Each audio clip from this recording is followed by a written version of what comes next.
Ikaw, kamusta ka? Ito, buhay pa. Ikaw. Okay naman. Ramon, maraming salamat ha. Hindi mo pinabayaan ang anak natin. Hindi ko hayaan may mangyayari sa anak natin.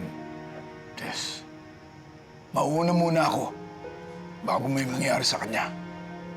At sisiguraduhin kong ligtas siya.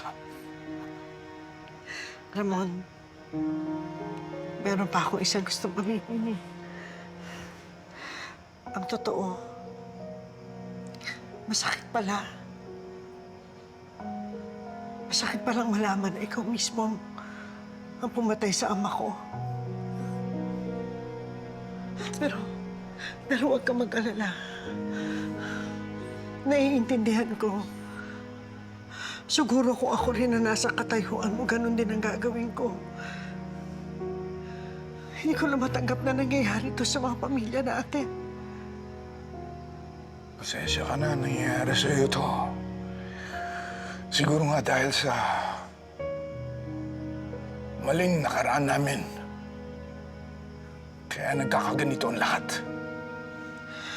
Di bali na. Kalimutan na natin yun. Ang mas importante yung ngayon.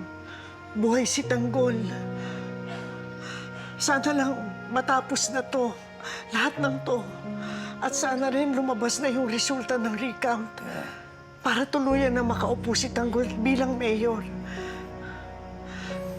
Para mabigyan na rin tayo ng pagkakataon na mabuo ang pamilya natin.